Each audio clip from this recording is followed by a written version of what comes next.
ایک مسلمان کے اللہ تبارک و تعالیٰ پر جیسے عقائد ہیں، اسی طرح انبیاء علیہ السلام کے لیے بھی عقائد ہیں۔ قرآن پاک میں بھی اللہ تبارک و تعالیٰ نے ایمان والوں کی نشانیوں میں بیان فرمایا کہ وہ نبیوں کو مانتے ہیں۔ تو یہ ماننا کیسا ہے؟ کیا کیا ماننا ہوتا ہے؟ سب سے پہلی بات تو یہ ہے کہ انبیاء کرام علیہ السلام کو ماننا، یعنی تمام کے تمام انبیاء کرام علیہ السلام اللہ پاک کے برگزیدہ بندے ہیں،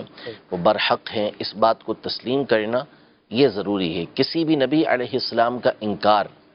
یہ کفر ہے، اور ایک نبی علیہ السلام کو جھٹلانے کا مطلب ہے کہ آپ نے تمام کے تمام انبیاء کرام علیہ السلام کو جھٹلایا، یعنی سب کا آپ نے انکار کر دیا، کسی کو بھی نہیں مانا۔ اور اس میں یہ ہے کہ جیسے انبیاء کرام علیہ السلام کی تعداد کے حوالے سے چونکہ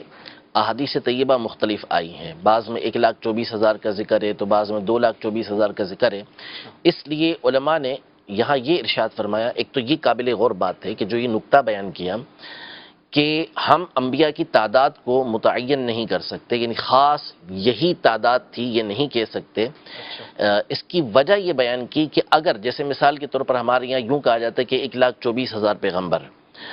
تو وجہ دیکھیں کتنی باریک بات ہے، کیسی دقیق بات ہے کہ اگر بالفرض 1,24,000 سے زیادہ انبیاء کرام علیہ السلام ہوئے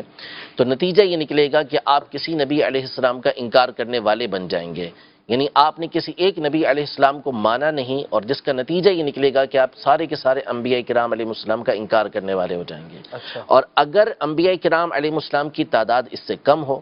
تو نتیجہ یہ نکلے گا کہ آپ اس شخص کو کہ جو نبی نہیں ہے اسے نبی بنا دیں گے، یہ بھی کفر ہے۔ تو اس لیے ہم ایک تعداد متعین نہیں کر سکتے کہ یہی تعداد انبیاء کرام علیہ السلام کی تھی، بس ہم یہ کہتے ہیں کہ جتنے بھی انبیاء کرام علیہ السلام اللہ پاک نے بھیجے ہم تمام کے اوپر ایمان لے کر آتے ہیں۔ اب اس میں سے عام طور پر جیسے بولتے ہیں لوگ، نارملی بات کرتے ہیں 1,24,000 انبیاء آئے، تو یہ ان لوگوں کو نہیں بولنا چاہیے۔